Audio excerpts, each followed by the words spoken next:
มาทุกคนมื้อนี้จัดเมนูตามคำเรียกร้องต้องการของลูกสาวเนื่องจากว่าลูกสาวค่อยเป็นไข้แล้วบ่อยากกินข้าวแล้วอยากกินข้าวต้มทุกคนเอ้ยนี่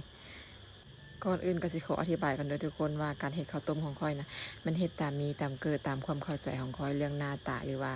รสชาตินั้นอาจจะบ่ได้มาตรฐานหรือผิดเพี้ยนไปนะทุกคนแต่ว่าเฮ็ดมาหลายเทื่อแล้วก็พอกินได้อยู่หั่นแหละทุกคนเอ้ยก็บ่ซ้ำอันซื้อเพิ่นกินดอกเนาะ ตัวนี้แม่นก็เฮ็ดข้าวต้มหมักกล้วยได้ทุกคนแต่ว่าใส่ถั่วดินเข้าไปน้ำเพราะว่าลูกสาวนะมากแห้งถั่วดินเนาะแต่ว่ามื้อนี้หันก้อยเฮ็ดหลายเมนูอยู่ทุกคนหลายอันนั้นอยู่มีข้าวต้มหมูแน่ข้าวต้มหมักถั่วดินล้วนแน่แล้วก็ข้าวต้มหมักกล้วยใส่ถั่วดินจังซี่กับข้าวต้มหมักกล้วยสวยๆ หลายอันแห้งเพราะว่าหลายคนก็มักบ่คือกันหั่นล่ะไผมักตัวใดก็กินตัวนั้นเนาะทุกคนหลังจากห่อได้2 อันแล้วก็ห่อตามที่ค่อยห่อเมื่อกี้หั่นเด้อบ่ฮู้สิบอก แล้วก็มามัดประกบเข้ากันจังซี่นะทุกคนนี่แหละ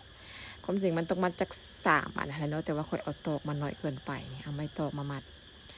แต่ค่อยมัดแต่2 อันแต่มันก็ได้อยู่เพราะว่ามันเป็นข้าวสารนี่ทุกคนเวลาเราเอาไปต้มมันจะเนอขึ้นมันจะตึงขึ้นแล้วมันก็พอดีกับตอกที่เรามัดนะรูปร่างหน้าตาข้าวต้มกับคนมัดกับต่างกันทุกคน แต่ว่ารสชาตินี่นะเราต้องมาลุ้นเบิ่งอีกเทื่อนึงหลังจากที่ต้มสุกทุกคนได้ประมาณนี้ละประทานหนึ่งเดี๋ยวเราสินำเอาไปต้มเบิ่งก่อนทุกคนโอ้เห็นแล้วตายักหัวเดี๋ยวมาซิมน้ำกันเนาะ